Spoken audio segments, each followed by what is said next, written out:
옛날, 아주 먼 옛날, 깊은 산골짜기에 묘한 기운이 감도는 작은 마을이 하나 숨겨져 있었습니다. 이곳은 사방이 높은 산으로 둘러싸여 있어 바깥 세상 사람들의 발길이 좀처럼 닿지 않는 조용한 곳이었는데 마을 사람들에게는 누구에게도 말하지 못할 특별한 비밀이 하나 있었습니다. 그것은 바로 이 마을에서 태어난 사람은 누구나 자신이 세상을 떠날 날짜를 미리 알고 살아간다는 것이었습니다. 언제 어떻게 삶을 마감하게 될지 정확한 날짜와 시간을 안다는 것은 바깥 세상 사람들이 듣기에는 너무나 무섭고 끔찍한 저주처럼 들릴지 모르겠지만 이곳 사람들은 그것을 하늘이 내린 정해진 운명으로 받아들이며 오히려 차분하고 경건하게 하루하루를 살아갔습니다. 마을 사람들은 태어나 일정한 나이가 되면 마을에서 가장 나이 많은 어른을 찾아가 자신이 떠날 날을 전해들었습니다. 그날을 알게 된 사람들은 남은 생의 길이에 상관없이 자신의 삶을 소중히 여기며 욕심을 부리지 않았는데 어차피 가져가지 못할 재물에 집착하기보다는 이웃과 정을 나누고 마음을 비우는데 더 힘을 쏟았기 때문입니다. 누구도 이 정해진 날짜를 바꾸려 하거나 거스르려 하지 않았기에 마을은 언제나 물 흐르듯 고요하고 평화로웠으며 사람들의 얼굴에는 다가올 마지막을 두려워하는 기색보다는 주어진 오늘을 충실히 살아내는 단단한 평온함이 깃들어 있었습니다. 이 마을에 연화라는 이름의 마음씨, 고운 처녀가 할아버지와 단둘이 살고 있었습니다. 연화는 어릴 적 부모를 여의고 할아버지 손에 자랐는데 그녀의 할아버지는 마을에서도 성품이 온화하고 지혜롭기로 소문난 노인이었습니다. 연화의 집마당에는 오래된 감나무가 한 그루 서 있었는데 할아버지는 늘 그 나무 아래 평상에 앉아 집신을 삼거나 낡은 농기구를 손질하며 시간을 보내곤 했습니다. 연화는 그런 할아버지 곁에서 바느질을 하거나 나무를 다듬으며 도란도란 이야기를 나누는 것을 세상에서 가장 큰 행복으로 여겼지만 그녀의 마음 한구석에는 늘 아릿한 슬픔이 자리 잡고 있었습니다. 그것은 할아버지가 세상을 떠날 날이 얼마 남지 않았다는 사실을 연화 역시 알고 있었기 때문이었습니다. 할아버지의 마지막 날은 다가오는 가을, 감이 붉게 익어 떨어지기 직전의 보름날이었습니다. 마을의 오랜 관습대로라면 떠나는 날을 미리 아는 것은 슬퍼할 일이 아니라 잘 준비해야 할 경사스러운 마침표였지만 하나뿐인 가족을 떠나보내야 하는 연화의 마음은 그리 쉽게 단단해지지 않았습니다. 하지만 연화는 눈물을 보이며 할아버지의 마음을 어지럽히는 것은 불효라고 생각하여 남몰래 부엌 아궁이 앞에서 눈물 짓다가도 할아버지 앞에서는 늘 환하게 웃어 보였습니다. 할아버지는 자신의 마지막 날이 다가오고 있음을 누구보다 잘 알고 있었기에 주변을 하나둘씩 정리하기 시작했습니다. 그는 자신이 떠난 뒤 홀로 남겨질 손녀가 고생하지 않도록 겨우내 뗄 장작을 미리 산더미처럼 패어 헛간에 가득 채워두었고 지붕의 낡은 이형을 새 것으로 말끔하게 교체하여 비가 새지 않도록 단단히 손보았습니다. 마을 사람들은 그런 할아버지를 보며 혀를 차거나 동정하는 대신 그가 삶의 마지막 숙제를 훌륭히 마치고 편안하게 떠날 수 있도록 조용히 일손을 거들며 따뜻한 눈길을 보내주었습니다. 이것이 이 마을 사람들이 이별을 준비하는 그들만의 아름다운 방식이었습니다. 어느 날 저녁 할아버지는 연화를 불러 낡은 장롱 깊숙한 곳에서 무명천 한 피를 꺼내 보여주었습니다. 그것은 할아버지가 젊은 시절부터 자신의 수의를 만들기 위해 조금씩 장만해둔 귀한 천이었는데 그는 덤덤한 목소리로 연화에게 자신이 떠날 때 입을 옷을 지어달라고 부탁했습니다. 연화는 가슴이 덜컥 내려앉는 듯한 슬픔을 느꼈지만 떨리는 손을 애써 감추며 할아버지의 뜻을 따르겠노라 고개를 끄덕였습니다. 그녀는 밤마다 호롱불 아래 앉아 한 땀 한 땀 정성 들여 할아버지의 마지막 옷을 지으면서 옷깃에 자신의 눈물방울이 떨어지지 않도록 조심하고 또 조심했습니다. 마을에는 연화네 말고도 떠날 날을 앞둔 이들이 덜어 있었는데 그들의 집 분위기 역시 차분하기는 마찬가지였습니다. 건너편 집에 사는 박서방은 내년 봄에 떠날 운명이었기에 자신이 쓰던 농기구들을 마을 젊은이들에게 미리 나누어주며 사용법을 가르쳐 주었고 아랫마을 최노파는 다가올 겨울이 자신의 마지막 겨울임을 알고 있었기에 겨우내 먹을 김장을 평소보다 적게 담그면서도 이웃들에게 나누어 줄 몫은 넉넉히 챙겨두었습니다. 이처럼 마을 사람들은 죽음을 삶의 일부로 자연스럽게 받아들이며 마지막 순간까지 자신의 책임을 다하고 주변을 배려하는 아름다운 모습을 보여주었습니다. 연화는 할아버지의 마지막을 준비하면서도 가끔은 이 정해진 운명이 야속하게 느껴질 때가 있었습니다. 만약 그날을 미리 알지 못했다면 그저 막연한 희망을 품고 하루하루를 더 맘 편히 살 수 있지 않을까 하는 부질없는 생각이 들기도 했지만 곧 고개를 저으며 그런 생각을 떨쳐버렸습니다. 떠날 날을 알기에 서로에게 더 애틋할 수 있었고 하지 못한 말이나 풀지 못한 앙금이 없이 깨끗하게 이별할 수 있다는 마을, 어른들의 가르침을 다시 한번 마음에 새겼습니다. 그녀는 할아버지에게 남은 시간이 얼마 없다는 것을 알기에 밥상에 올리는 나물 반찬 하나에도 더 정성을 쏟았고 밤이면 할아버지의 어깨를 주물러드리며 그 따뜻한 체온을 손끝에 기억하려 애썼습니다. 계절은 어김없이 흘러 여름이 지나고 아침 저녁으로 선선한 바람이 불어오기 시작했습니다. 마당에 감나무 잎이 하나둘 붉게 물들어가자 연화의 마음도 덩달아 조급해지기 시작했는데 할아버지는 오히려 날이 갈수록 더 평온한 얼굴이 되었습니다. 그는 마루에 앉아 붉게 익어가는 감을 바라보며 연화에게 말했습니다. 저 감이 다 익으면 나도 가야 할 때가 온 것이란다. 나무가 잎을 떨구고 열매를 맺는 것이 자연의 이치이듯 사람이 왔다가 가는 것 또한 지극히 당연한 일이니 너무 슬퍼 말거라. 연화는 그 말에 아무 대꾸도 하지 못하고 그저 고개만 끄덕였습니다. 마을 사람들은 할아버지의 마지막이 가까워졌다는 것을 알고 하나둘씩 찾아와 작별 인사를 건넸습니다. 그들은 슬픈 표정을 짓거나 통곡하는 대신 그동안 고마웠다는 인사와 함께 저승 가는 길에 요긴하게 쓰라며 집신한 켤레나 노잣돈 몇 푼을 쥐어주곤 했습니다. 할아버지는 찾아오는 이들 하나하나의 손을 잡고 덕담을 건네며 자신이 떠난 뒤에도 연화를 잘 부탁한다는 당부를 잊지 않았습니다. 마을 사람들은 연화가 외롭지 않도록 살뜰히 보살피겠노라 약속하며 할아버지의 마음을 편안하게 해주었습니다. 그러던 어느 날 평온하던 마을에 작은 파문이 일기 시작했습니다.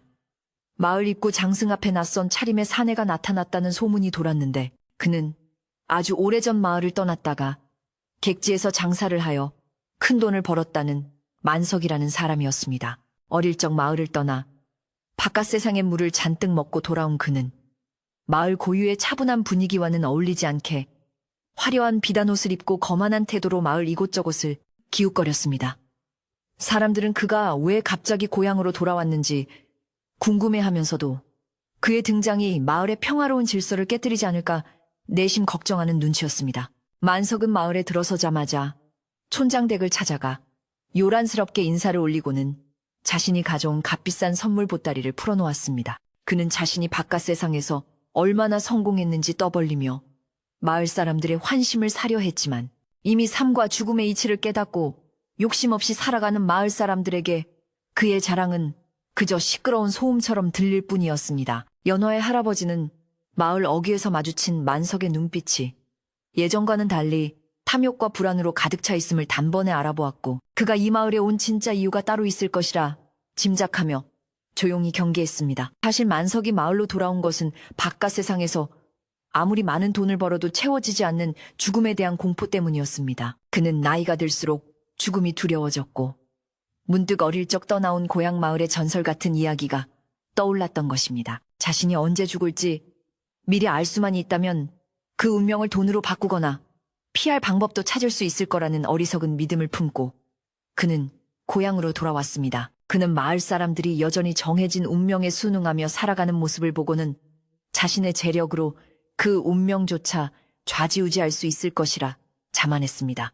만석은 촌장에게 자신의 마지막 날을 알려달라고 끈질기게 졸라댔습니다.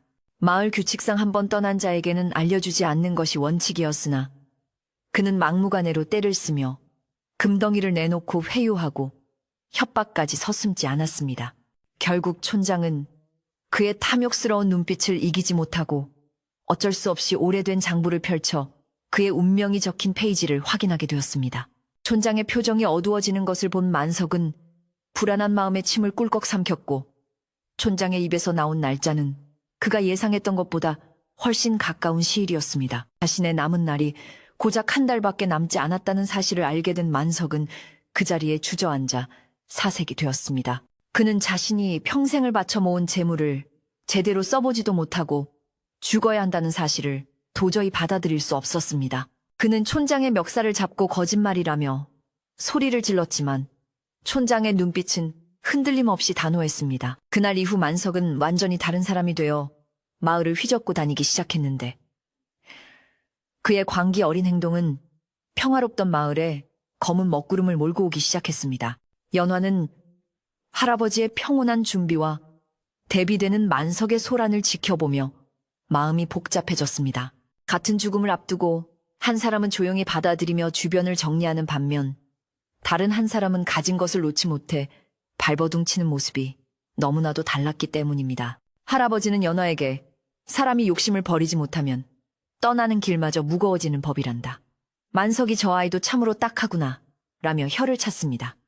연화는 할아버지의 말씀에 담긴 깊은 뜻을 조금은 알 것 같았지만 눈앞에서 벌어지는 만석의 난동이 마을에 어떤 불행을 가져올지 몰라 두려운 마음이 앞섰습니다. 만석은 자신의 운명을 바꾸기 위해 좋다는 약은 모조리 사들이고 용하다는 무당을 불러 구판을 벌이기도 했습니다. 그는 마을 사람들을 붙잡고 내 수명을 늘려주는 사람에게는 내 전 재산의 절반을 주겠다. 며 고래고래 소리를 질렀지만 마을 사람들은 그저 그를 측은하게 바라볼 뿐 누구도 그의 제안에 귀를 기울이지 않았습니다.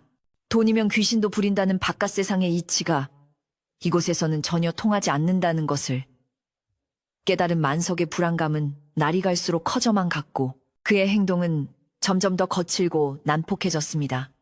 어느 날 밤 만석은 술에 취해 마을 한가운데 있는 신성한 우물가에서 난동을 부렸습니다. 이 우물은 마을 사람들의 생명수와도 같은 곳으로 함부로 더럽혀서는 안 되는 금기시된 장소였습니다. 그는 이깟 우물물이 내 목숨보다 중요하냐 며 돌을 집어던지고 욕설을 퍼부었는데 이 소란에 잠을 깬 마을 사람들이 하나둘 횃불을 들고 모여들었습니다. 촌장은 엄한 목소리로 그를 꾸짖었지만 이미 이성을 잃은 만석에게는 어떤 말도 들리지 않는 듯했습니다. 그는 오히려 마을 사람들이 자신을 질투해서 죽게 내버려 두는 것이라며 억지를 부렸습니다. 연화의 할아버지는 지팡이를 짚고 천천히 만석에게 다가가 조용하지만 힘있는 목소리로 타일렀습니다. 이복의 만석이 자네가 아무리 발버둥쳐도 해는 서쪽으로 지고 강물은 바다로 흐르는 법일세. 받아들여야 할 것을 거부하면 고통만 길어질 뿐이야.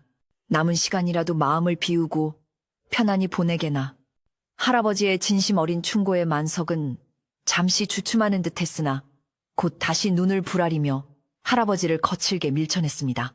연화는 넘어진 할아버지를 부축하며 만석을 원망스러운 눈으로 쳐다보았지만 할아버지는 흙 묻은 옷을 털어내며 괜찮다는 듯 손을 저었습니다. 마을 사람들은 만석의 행패가 도를 넘었다고 생각하며 웅성거리기 시작했습니다. 이대로 두었다가는 마을의 오랜 질서가 무너지고 아이들에게도 좋지 않은 영향을 줄 것이 분명했기에 촌장을 비롯한 마을 어른들은 긴급회의를 열어 대책을 논의하기로 했습니다.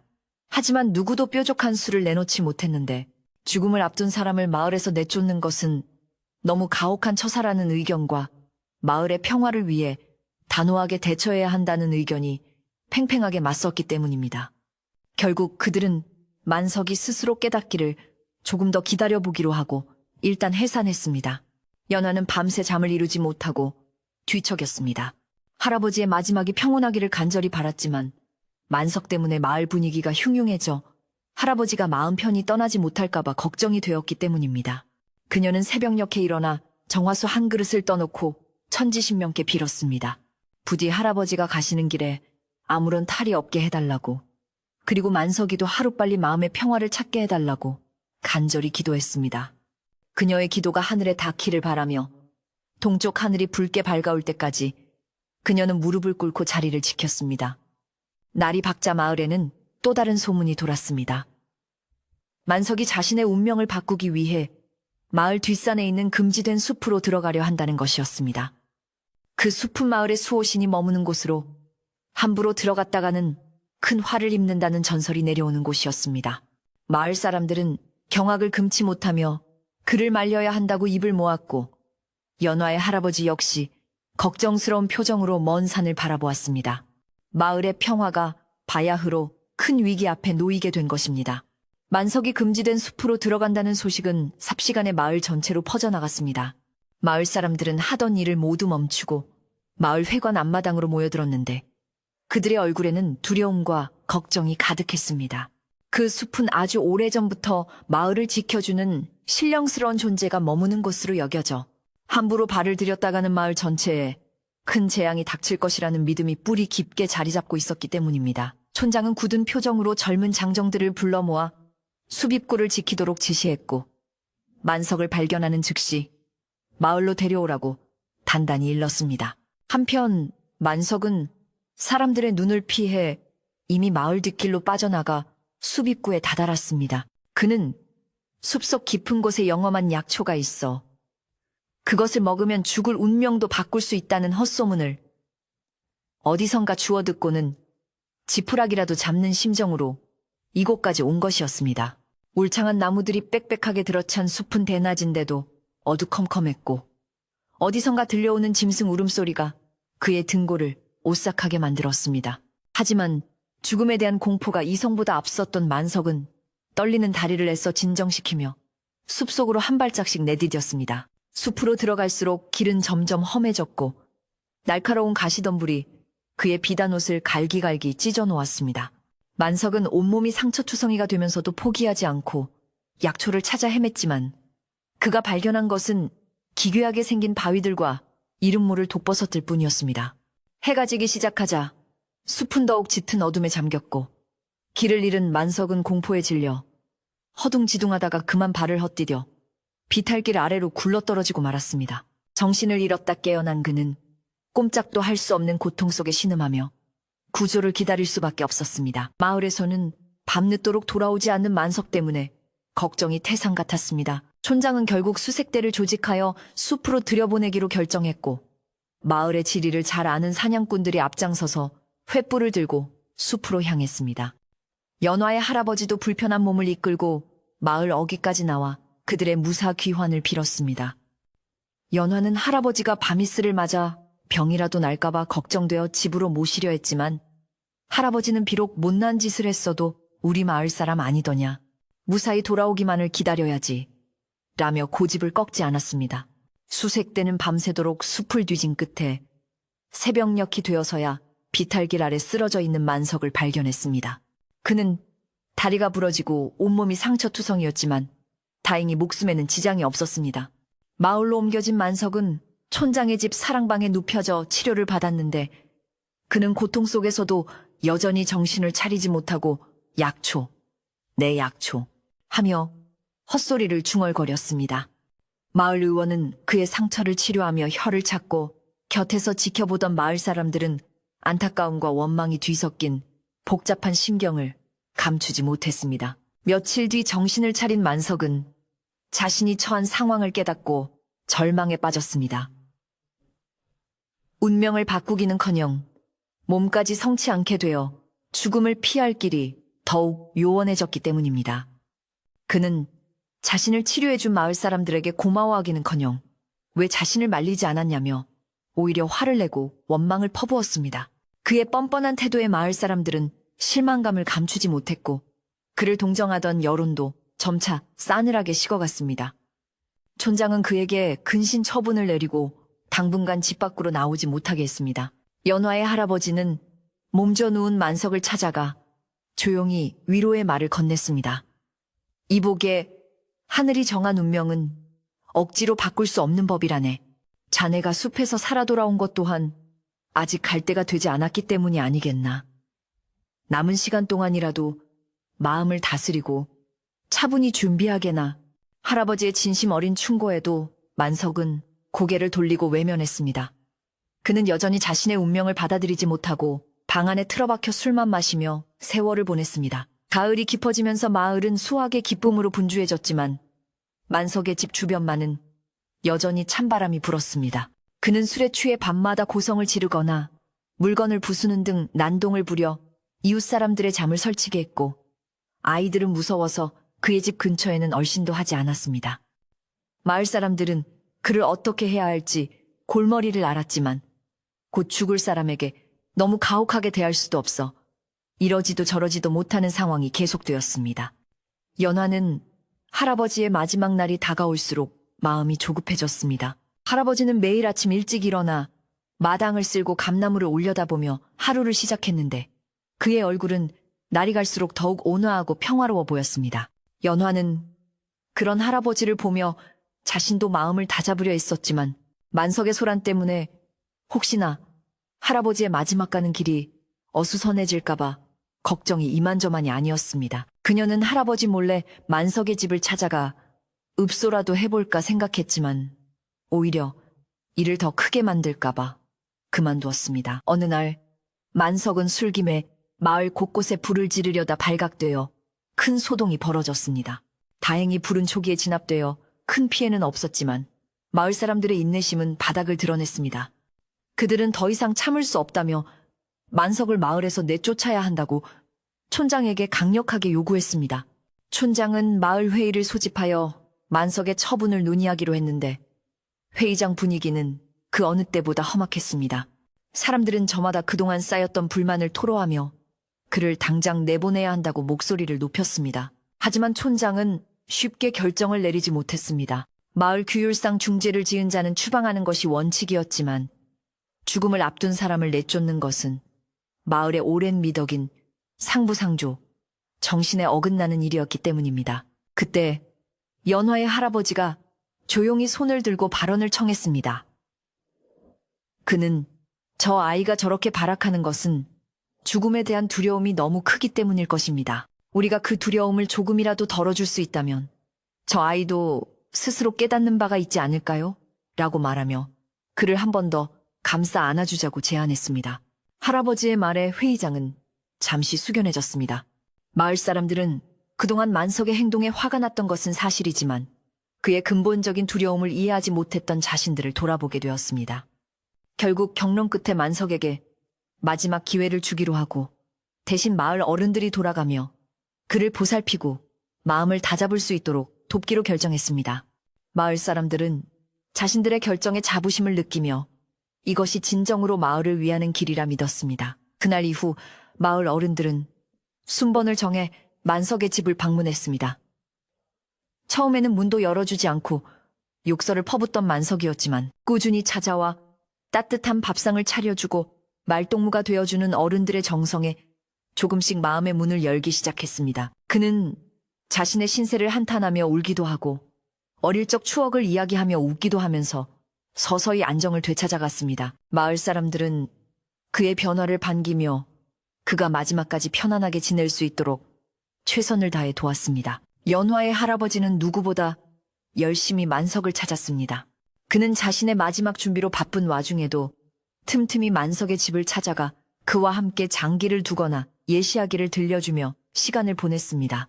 만석은 처음에는 할아버지를 경계했지만 자신과 같은 처지이면서도 전혀 두려워하는 기색이 없는 할아버지의 모습에 깊은 감명을 받았습니다.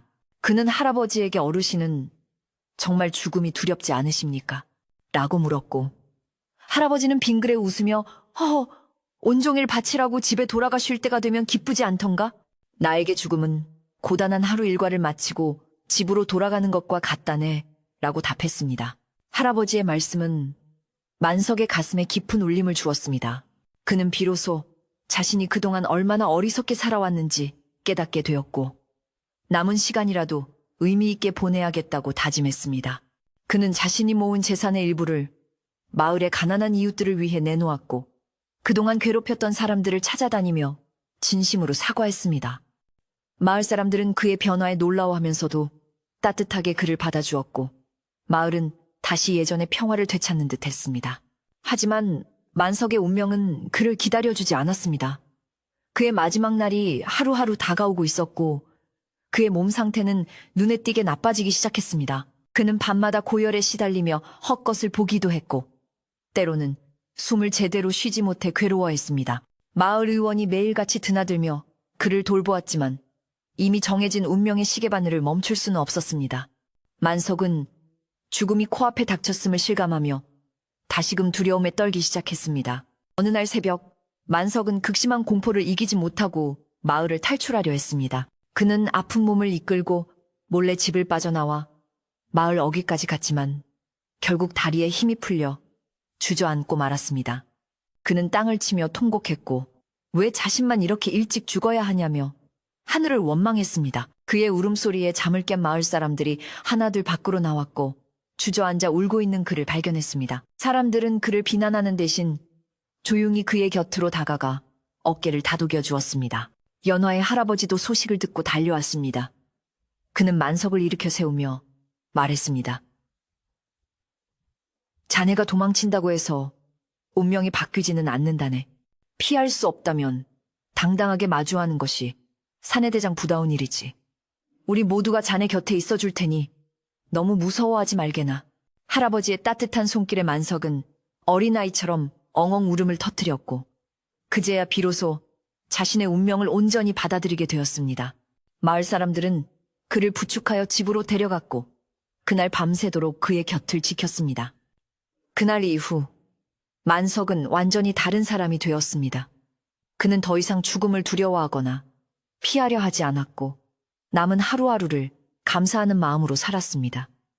그는 자신을 돌봐주는 마을 사람들에게 진심으로 고마워했고 자신의 지난 잘못을 뉘우치며 눈물로 참회했습니다. 마을 사람들은 그의 마지막 가는 길이 외롭지 않도록 더욱 정성껏 그를 보살폈고 마을 전체가 하나 되어 그의 마지막을 준비했습니다. 어느덧 만석의 마지막 날이 밝았습니다.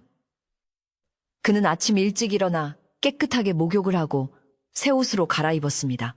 그의 얼굴은 그 어느 때보다 평온해 보였고 눈빛에는 더 이상 두려움이 없었습니다. 마을 사람들이 그의 집마당에 모여 마지막 인사를 나누었는데 그는 사람들의 손을 일일이 잡으며 그동안 베풀어준 은혜에 감사하다고 말했습니다. 촌장은 그에게 자네는 우리 마을의 자랑스러운 일원이었네.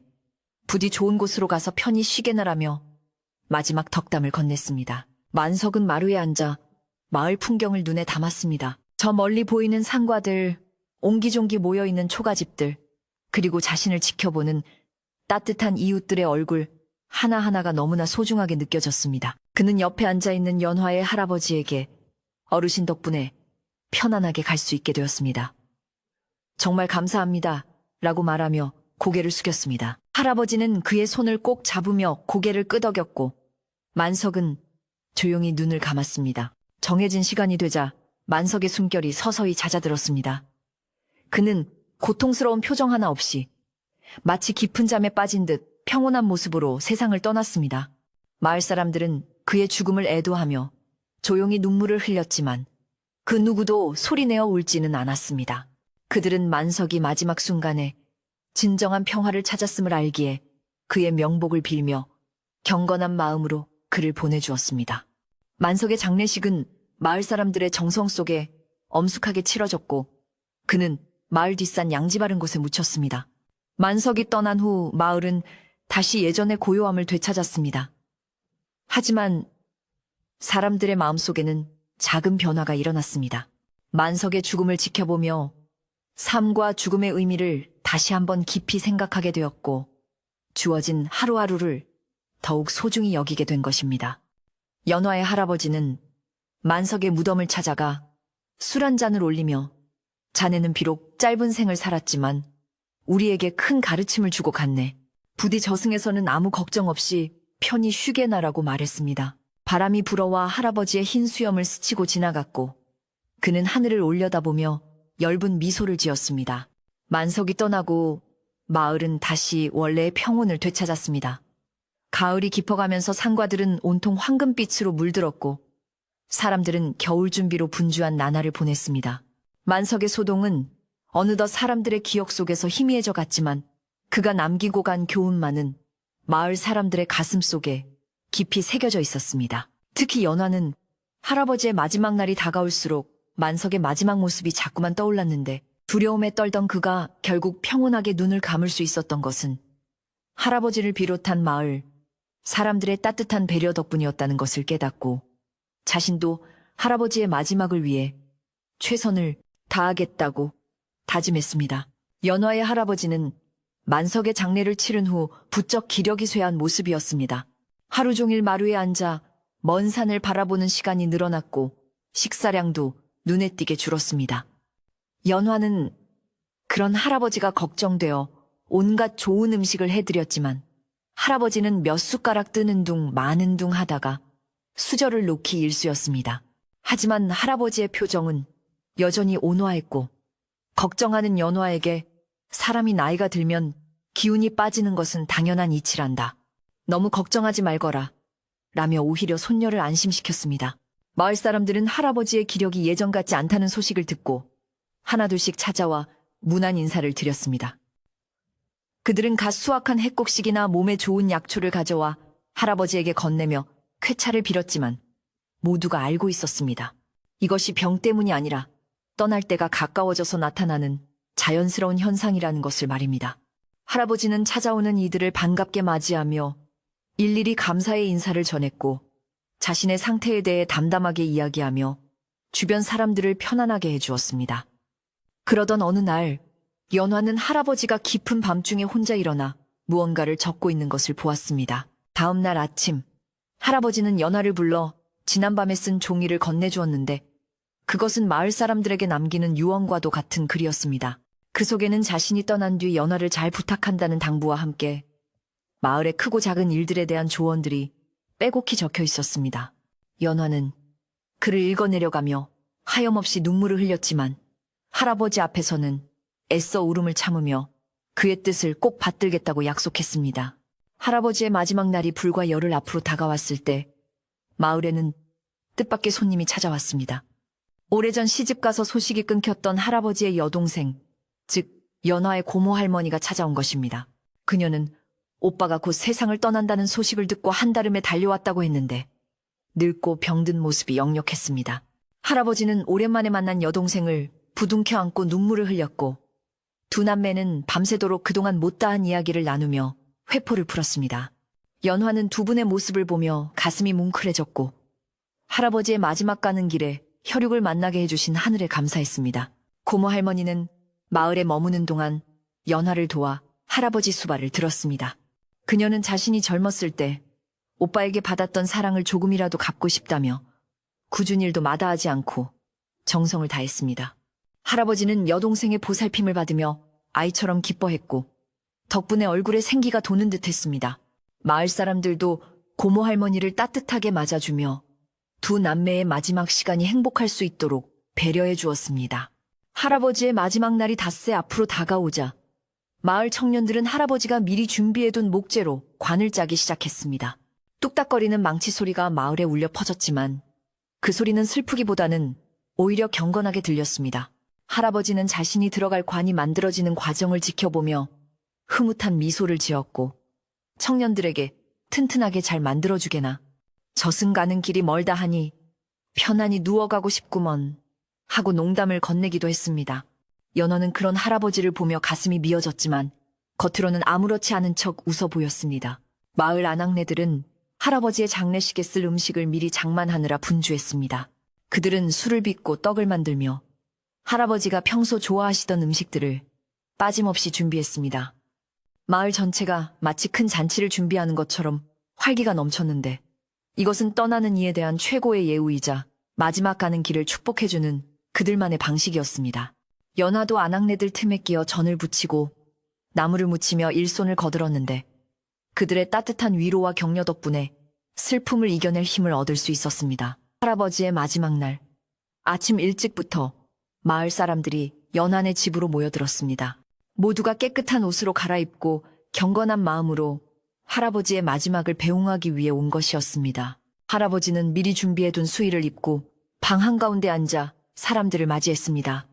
그의 얼굴은 마치 신선처럼 맑고 평온해 보였고 눈빛은 깊고 그윽했습니다. 그는 한 사람 한 사람과 눈을 맞추며 마지막 인사를 나누었고 사람들은 그동안의 감사함을 전하며 눈시울을 붉혔습니다. 정오가 가까워오자 할아버지는 연화를 곁으로 불렀습니다.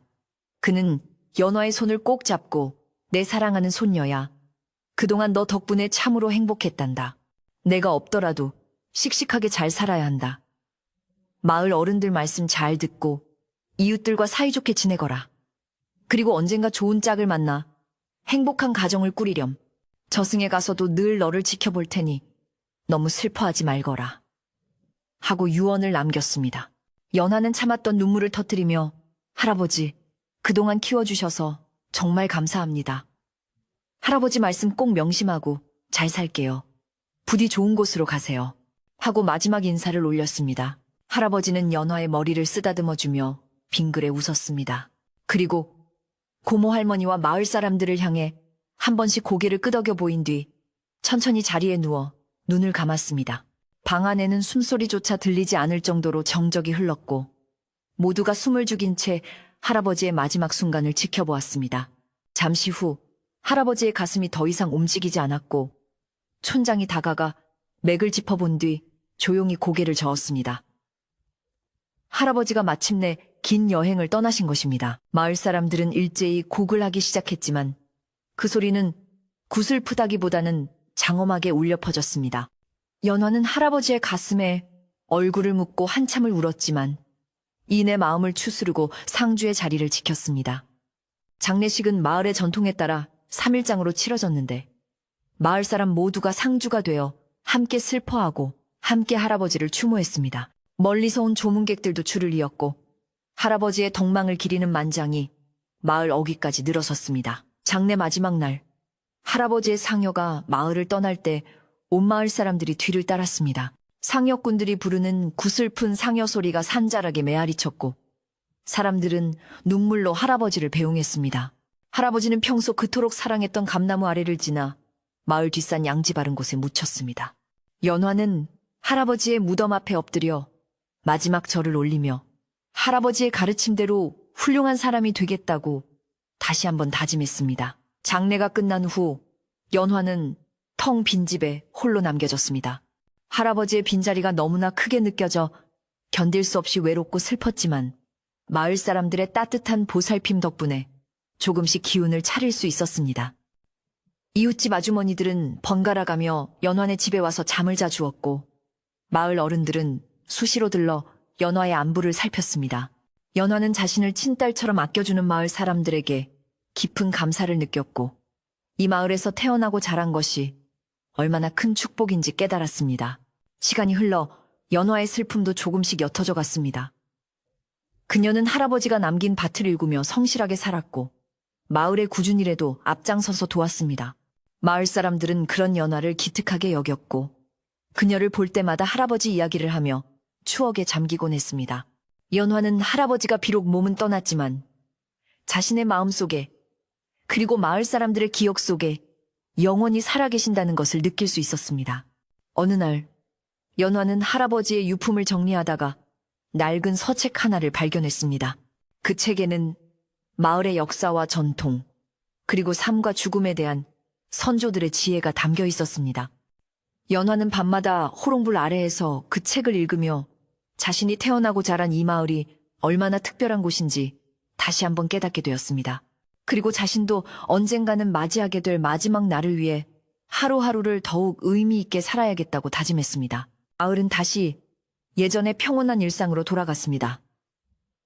사람들은 여전히 자신의 마지막 날을 알고 살아갔지만 그것을 두려워하거나 슬퍼하지 않았습니다. 오히려 주어진 시간에 감사하며 서로를 아끼고 사랑하며 살아갔습니다. 봄이 오면 함께 씨를 뿌리고 여름이면 함께 김을 메고 가을이면 함께 수확의 기쁨을 나누고 겨울이면 함께 모여 옛 이야기를 나누며 정을 쌓았습니다. 이 마을에서 죽음은 삶의 끝이 아니라 새로운 시작을 위한 준비 과정일 뿐이었습니다. 연화는 이제 어엿한 마을의 일원이 되어 자신의 역할을 다하고 있었습니다.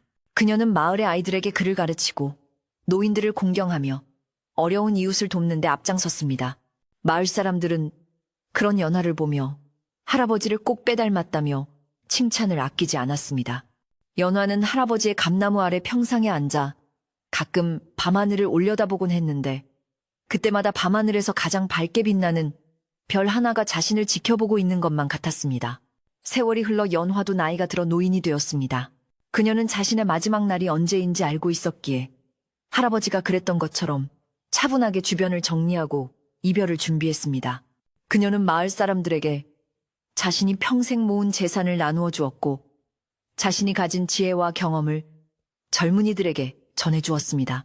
그녀의 마지막 날, 마을 사람들은 모두 그녀의 곁을 지켰고 그녀는 평온한 미소를 지으며 세상을 떠났습니다. 이 신비로운 마을 이야기는 지금도 아름아름 전해져 내려오고 있습니다. 사람들은 이 이야기를 통해 삶의 유한함을 깨닫고 지금 이 순간의 소중함을 다시 한번 생각하게 됩니다. 비록 우리가 언제 세상을 떠날지 정확히 알 수는 없지만 하루하루를 마지막 날인 것처럼 최선을 다해 살아간다면 언젠가 우리에게도 다가올 그날을 후회 없이 맞이할 수 있지 않을까 생각해 봅니다. 오늘 밤, 밤하늘의 별을 보며 우리 삶의 소중한 의미를 되새겨보는 것은 어떨까요? 연화가 훗날 평온한 미소를 지으며 세상을 떠났다는 이야기는 마을 사람들에게 오래도록 회자되었지만 사실 그녀가 그토록 단단하고 지혜로운 노인이 되기까지 그저 순탄한 세월만 보낸 것은 아니었습니다. 할아버지를 떠나보내고 맞이한 첫 번째 겨울은 연화에게 그 어떤 혹한보다도 매섭고 시린 계절이었습니다. 낮에는 마을 사람들과 어울려 바쁘게 일하느라 슬픔을 잠시 잊을 수 있었지만 긴 겨울밤이 찾아와 빈집에 홀로 남겨지면 사무치는 외로움이 밀물처럼 밀려와 그녀의 어린 마음을 어둡게 적시곤 했습니다. 문풍지를 울리는 차가운 바람 소리가 마치 할아버지의 기침 소리처럼 들려 방문을 열어보았다가 텅 빈 마당에 쌓인 흰 눈만 바라보며 남몰래 눈물 짓는 날들이 계속되었습니다. 할아버지가 살아계실 때는 정해진 이별의 날이 있다는 것이 오히려 하루하루를 애틋하게 만들어주는 축복처럼 느껴졌으나 막상 홀로 남겨지니 자신에겐 남은 긴 세월이 아득한 벌판처럼 막막하게만 느껴졌습니다. 연화는 자신의 마지막 날이 아직 수십 년이나 남아있다는 사실이 때로는 버겁게 다가왔습니다. 이 긴 세월을 할아버지 없이 혼자서 어떻게 살아가야 하나 하는 두려움이 엄습할 때면 차라리 만석처럼 남은 시간이 짧은 것이 더 낫지 않을까 하는 어리석은 생각이 고개를 들기도 했습니다.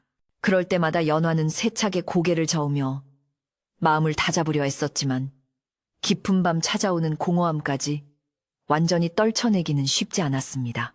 그해 겨울은 유난히 눈이 많이 내렸습니다. 마을은 온통 하얀 눈세상으로 변해 이웃집 왕래조차 쉽지 않게 되었고 연화는 며칠씩 집안에 고립되어 지내야만 했습니다. 장작불을 떼어 방 아랫목은 따뜻했지만 그녀의 마음속 한 구석에는 찬바람이 쌩쌩 불었습니다. 할아버지가 앉으시던 운목의 빈자리가 유난히 크게 느껴졌고 벽에 걸린 할아버지의 낡은 각과 도포를 볼 때마다 그리움에 가슴이 미어지는 것 같았습니다. 그녀는 할아버지의 채취가 남아있는 물건들을 어루만지며 생전에 할아버지가 해주셨던 말씀들을 하나하나 되새겨보려 노력했습니다. 어느 날 밤 폭설에 감나무 가지 하나가 우지끈하는 소리를 내며 부러지고 말았습니다. 그 감나무는 할아버지가 젊은 시절 직접 심어 평생을 아끼며 가꾸어온 나무였기에 연화에게는 할아버지의 분신과도 같은 존재였습니다. 날이 밝자마자 마당으로 뛰어나간 연화는 눈 속에 처참하게 꺾여있는 굵은 가지를 보고는 그 자리에 주저앉아 엉엉 울고 말았습니다. 마치 할아버지를 지켜드리지 못한 자신의 부족함이 나무에게까지 미친 것 같아 죄책감이 밀려왔기 때문입니다. 그녀는 꽁꽁 언손으로 부러진 가지를 어루만지며 나무에게 미안하다고 수없이 속삭였습니다. 소식을 들은 마을 어른들이 하나둘 연화의 집으로 모여들었습니다. 그들은 눈 속에 파묻힌 감나무를 둘러보며 안타까워했지만 이내 톱과 낫을 가져와 부러진 가지를 깔끔하게 정리해주기 시작했습니다. 촌장 어른은 울고 있는 연화의 어깨를 다독이며 말했습니다. 연화야, 너무 슬퍼 말거라. 나무도 사람처럼 아픔을 겪어야 더 단단해지는 법이란다. 이 가지는 비록 부러졌지만 봄이 오면 상처 입은 자리에서 새살이 돋고 더 튼튼한 가지가 뻗어나올 게다. 연화는 촌장의 말에 눈물을 닦고 고개를 끄덕였습니다. 이웃집 아저씨들은 부러진 감나무 가지를 버리지 않고 잘 다듬어 연화에게 주었습니다. 이걸로 도장이라도 하나 파서 간직하렴. 할아버지가 남겨주신 귀한 선물이 아니더냐. 연화는 그 나무 토막을 소중히 품에 안았습니다. 차갑고 거친 나무 껍질의 감촉에서 할아버지의 투박하지만 따뜻했던 손길이 느껴지는 듯 했습니다. 그녀는 방으로 들어와 밤새도록 그 나무 토막을 깎고 다듬었습니다. 작은 나무 토막 하나에 온 정성을 쏟는 동안 잡념은 사라지고 마음은 차분하게 가라앉았습니다. 그것은 할아버지가 그녀에게 가르쳐준 슬픔을 이겨내는 또 하나의 방법이었습니다. 며칠 뒤 연화는 할아버지의 낡은 서책들 사이에서 빛바랜 일기장 한 권을 발견했습니다. 그것은 할아버지가 젊은 시절 부모님을 여의고 힘든 시간을 보낼 때 쓰신 것이었습니다. 일기장 속에는 지금의 연화처럼 외로움에 몸부림치고 긴 삶의 무게를 버거워하며 방황했던 할아버지의 젊은 날이 고스란히 담겨 있었습니다. 늘 태산처럼 든든하고 평온해 보였던 할아버지에게도 그런 연약한 시절이 있었다는 사실은 연화에게 큰 위로가 되었습니다. 할아버지도 나처럼 힘드셨구나. 그래도 잘 이겨내셨구나. 하는 생각에 용기가 생겼습니다. 일기장의 마지막 장에는 할아버지가 훗날 자신을 위해 남긴 듯한 글귀가 적혀 있었습니다. 인생이란 정해진 끝을 향해 가는 기다림이 아니라 매 순간 피어나는 꽃을 보살피는 정성이다. 오늘 하루를 귀하게 여기지 않으면 100년의 삶도 무의미한 것이다. 연화는 이 글귀를 몇 번이고 소리내어 읽었습니다. 그동안 자신의 마지막 날이 멀리 있다는 이유로 오늘을 그저 견뎌야 할 시간으로만 여겼던 자신의 어리석음이 부끄러워졌습니다. 그녀는 비로소 깨달았습니다.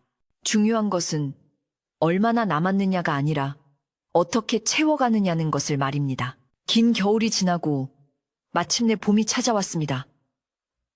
마을의 눈이 녹고 언 땅이 풀리면서 연화의 마당에도 파릇파릇한 새싹이 돋아났습니다. 상처 입었던 감나무에서도 연두빛 새순이 힘차게 돋아나고 있었습니다. 연화는 겨우내 움츠렸던 몸을 활짝 펴고 마당으로 나와 흙냄새를 깊이 들이마셨습니다. 그녀의 얼굴에는 지난 겨울의 그늘이 거치고 맑은 생기가 감돌았습니다. 그녀는 이제 더 이상 혼자가 아니었습니다. 마음속에 할아버지의 지혜가 뿌리내렸고 곁에는 따뜻한 이웃들이 함께하고 있었기 때문입니다. 어느 화창한 봄날, 이웃집에 사는 어린 동이가 울먹이며 연화를 찾아왔습니다.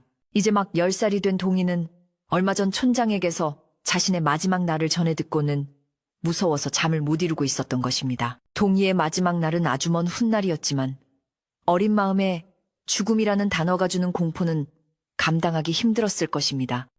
연화는 동이를 툇마루에 앉히고 따뜻한 꿀물 한 그릇을 타주었습니다. 그리고 자신의 첫 겨울 이야기를, 감나무가 부러졌던 그날의 이야기를 조곤조곤 들려주었습니다. 동이야, 저 감나무를 보렴. 지난 겨울 폭설에 큰 가지가 부러져 죽을 줄만 알았는데 이렇게 다시 새 잎을 틔우고 있지 않니? 우리 삶도 마찬가지란다. 마지막 날을 미리 안다는 건 무서운 일이 아니라 그때까지 이 감나무처럼 열심히 꽃 피우고 열매 맺으며 살라는 하늘의 뜻이란다. 연화는 동이의 작은 손을 잡고 부드럽게 말했습니다. 네가 앞으로 살아갈 수많은 날 동안 얼마나 재미있고 신나는 일들이 가득할지 상상해보렴. 마지막 날을 걱정하기엔 오늘 하루가 너무 아깝지 않니? 연화의 따뜻한 위로에 동이는 울음을 그치고 눈을 반짝였습니다. 누나 말이 정말 맞아요? 그럼 저도 할아버지처럼 멋진 어른이 될 때까지 신나게 살아도 되는 거죠? 연화는 활짝 웃으며 고개를 끄덕였습니다. 그럼 그렇고 말고 누나가 옆에서 도와줄 테니 우리 같이 재밌게 살아보자. 동이는 그제야 안심이 된 듯 해맑게 웃으며 집으로 돌아갔습니다. 멀어지는 동이의 뒷모습을 보며 연화는 가슴 벅찬 뿌듯함을 느꼈습니다. 할아버지가 자신에게 해주셨던 역할을 이제 자신이 해낼 수 있다는 자신감이 생겼기 때문입니다. 그날 이후 연화는 마을에서 작은 할아버지로 불리게 되었습니다. 그녀는 자신의 경험과 할아버지의 지혜를 바탕으로 마을 사람들의 고민을 들어주고 따뜻한 조언을 아끼지 않았습니다. 특히 죽음에 대한 두려움을 처음 마주하는 어린아이들이나 갑작스러운 이별로 슬퍼하는 이웃들에게 연화는 가장 든든한 버팀목이 되어주었습니다. 그녀는 더 이상 자신의 긴 삶을 두려워하지 않았습니다. 오히려 그 긴 시간 동안 얼마나 많은 사람에게 도움을 줄 수 있을지 기대하며 하루하루를 설렘으로 채워갔습니다. 연화는 틈틈이 할아버지의 일기장 뒤에 자신의 이야기를 덧붙여 써 내려갔습니다. 훗날 이 책을 보게 될 누군가에게 작은 도움이 되기를 바라는 마음에서였습니다. 그녀의 하루하루는 소박했지만 빛났고 평범했지만 특별했습니다. 밭에서 흘리는 땀방울 하나, 이웃과 나누는 콩 한 쪽, 밤하늘의 별을 보며 하는 사색 하나하나가 모두 그녀의 삶을 아름답게 수놓는 귀한 재료가 되었습니다. 세월은 유수와 같이 흘러 연화도 어느덧 중년의 여인이 되었습니다. 그녀는 할아버지의 유언대로 좋은 짝을 만나 가정을 꾸렸고 토끼 같은 자식들을 낳아 길렀습니다. 아이들이 자라 자신의 마지막 날을 알게 되었을 때 연화는 담담하게 그들을 안아주며 말했습니다. 얘들아, 그날은 슬픈 날이 아니라 소풍을 마치는 날이란다. 그때까지 우리 재미있게 놀다 가자꾸나. 아이들은 어머니의 따뜻한 품 안에서 삶과 죽음을 자연스럽게 받아들이며 건강하게 자랐습니다. 마을의 감나무는 해마다 가을이면 붉고 탐스러운 감을 주렁주렁 매달았습니다. 연화는 가장 잘 익은 홍시를 따서 제일 먼저 할아버지 산소에 올렸고 나머지는 이웃들과 넉넉하게 나누어 먹었습니다. 달콤한 홍시를 한 입 베어 물 때마다 그녀는 할아버지의 사랑을 느꼈고 이 아름다운 마을에서 살아가는 행복을 만끽했습니다. 그녀의 얼굴에 주름이 하나둘 늘어갈수록 그녀의 눈빛은 더욱 깊고 맑아졌습니다. 어느 해 여름 마을에 큰 가뭄이 들어 냇물이 마르고 농작물이 타들어가는 위기가 찾아왔습니다. 사람들의 인심도 흉흉해져 작은 일에도 다툼이 잦아졌습니다. 이때 연화는 집안에 보관해 두었던 비상식량을 모두 꺼내 마을 회관으로 가져갔습니다. 우리가 언제 죽을지 안다 한들 오늘 굶어 죽으면 무슨 소용이 있겠습니까? 이럴 때일수록 서로 돕고 나누어야지요. 그녀의 솔선수범에 감동한 마을 사람들도 하나둘씩 감춰둔 곡식을 내놓았고 마을은 다시 하나가 되어 위기를 극복할 수 있었습니다. 이처럼 연화는 마을에 크고 작은 어려움이 있을 때마다 지혜롭게 해결하며 존경받는 어른으로 늙어갔습니다. 그녀의 머리에 하얀 서리가 내리고 허리가 굽어질 무렵 그녀는 비로소 할아버지가 돌아가시던 날 보여주셨던 그 평온한 미소의 의미를 완전히 이해할 수 있었습니다. 그것은 후회 없는 삶을 산 사람만이 지을 수 있는 세상에서 가장 아름다운 마침표였습니다. 세월은 쉼없이 흘러 어느덧 연화의 머리에도 하얀 서리가 내려앉았습니다. 그녀는 이제 마을에서 가장 나이 많은 어른 중 한 명이 되어 옛날 할아버지가 그랬던 것처럼 마을 사람들의 존경과 사랑을 한 몸에 받고 있었습니다. 그녀의 집마당에 있는 감나무는 더욱 굵고 웅장해져서 여름이면 마을 사람들에게 시원한 그늘을 내어주었고 가을이면 변함없이 탐스러운 열매를 맺어 풍요로움을 더해주었습니다. 연화는 자주 그 감나무 아래 평상에 앉아 찾아오는 이들의 이야기를 들어주곤 했습니다. 삶의 무게에 지친 젊은이들이 찾아오면 따뜻한 차 한 잔을 내어주며 어깨를 다독여 주었고 다가올 이별을 두려워하는 노인들이 찾아오면 자신의 경험을 들려주며 마음의 평화를 찾도록 도와주었습니다. 연화의 마지막 날은 그녀가 80이 되던 해 늦가을로 정해져 있었습니다. 그날은 유난히 하늘이 맑고 바람이 잔잔할 것이라고 오래전부터 전해져 내려왔습니다. 연화는 그날이 다가오는 것을 조금도 두려워하지 않았습니다. 오히려 긴 여행을 마치고 그리운 고향집으로 돌아가는 나그네처럼 설레는 마음으로 하루하루를 준비했습니다. 그녀는 자신이 가진 얼마 안 되는 세간들을 정리하여 필요한 이웃들에게 나누어 주었고 손때 묻은 농기구들은 마을 공동 창고에 기증하여 누구나 쓸 수 있게 했습니다. 그녀에게 남은 것은 오직 평생을 입어온 무명옷 몇 벌과 할아버지가 물려주신 낡은 서책뿐이었습니다. 연화의 마지막 날이 다가온다는 소식에 마을 전체가 분주해졌습니다. 하지만 그 분주함은 슬픔이나 안타까움 때문이 아니었습니다. 그것은 마을의 큰 어른이 떠나는 마지막 길을 가장 아름답고 경건하게 배웅하기 위한 정성스러운 움직임이었습니다. 마을 안악들은 밤을 새워가며 연화가 입을 고운 수의를 지었고 남자들은 마을 회관을 깨끗이 청소하고 잔치를 준비했습니다. 아이들은 상과들로 나가 예쁜 들꽃들을 한아름 꺾어와 연화의 집마당을 화사하게 장식했습니다. 모두가 한마음 한뜻으로 그녀의 마지막을 축복해주고 싶어 했습니다. 마침내 연화의 마지막 날이 밝았습니다. 예언대로 하늘은 티 없이 맑고 푸르렀으며 바람은 부드럽게 불어와 늦가을의 정취를 더해주었습니다. 연화는 아침 일찍 일어나 깨끗이 목욕제개를 하고 마을 사람들이 정성껏 지어준 새하얀 수의를 입었습니다. 그녀의 모습은 마치 하늘에서 내려온 선녀처럼 고귀하고 아름다워 보였습니다. 그녀는 마루에 정갈하게 앉아 찾아오는 마을 사람들을 맞이했습니다. 그녀의 얼굴에는 조금의 어두운 기색도 없이 평생을 열심히 살아온 사람만이 가질 수 있는 온화하고 넉넉한 미소가 가득했습니다. 마을 사람들은 남녀노소 할 것 없이 모두 연화의 집으로 모여들었습니다. 그들은 줄을 서서 차례로 연화에게 마지막 인사를 올렸습니다. 갓난아기를 안고 온 젊은 부부는 아이의 이마에 연화의 손을 얹어 축복을 빌었고, 장성한 청년들은 그녀의 가르침을 잊지 않고 훌륭한 사람이 되겠다고 다짐했습니다. 함께 늙어온 동무들은 잡은 손을 놓지 못하며 눈시울을 붉혔지만, 연화는 그들의 손등을 가만히 쓰다듬으며 먼저 가서 좋은 자리를 잡아놓을 테니 천천히 오게나 하고 농담을 건네며 분위기를 밝게 만들었습니다. 해가 중천에 떴을 무렵 연화는 자신이 평생을 아껴온 감나무 아래로 자리를 옮겼습니다. 그녀는 평상에 기대앉아 마을의 전경을 천천히 둘러보았습니다.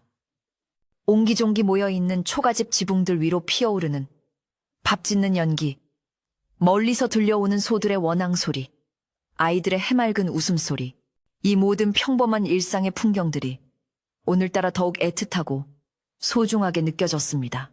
그녀는 곁에 있는 손자에게 참으로 아름다운 세상이었단다. 이토록 귀한 삶을 선물해 주신 하늘에 감사할 뿐이구나 하고 나지막이 말했습니다. 시간이 흐를수록 연화의 눈빛은 더욱 깊고 맑아졌습니다. 그녀는 마치 먼 곳에서 누군가가 자신을 부르는 소리를 듣는 듯 가만히 귀를 기울였습니다. 그러고는 입가에 엷은 미소를 머금은 채 천천히 눈을 감았습니다. 그녀의 숨결은 아주 부드럽고 고요하게 잦아들었고 마침내 그 움직임이 완전히 멈추었습니다. 순간 감나무에서 붉게 잘 익은 홍시 하나가 툭 하고 떨어져 그녀의 무릎 위로 굴러왔습니다. 그것은 마치 자연이 그녀에게 보내는 마지막 작별 인사와도 같았습니다.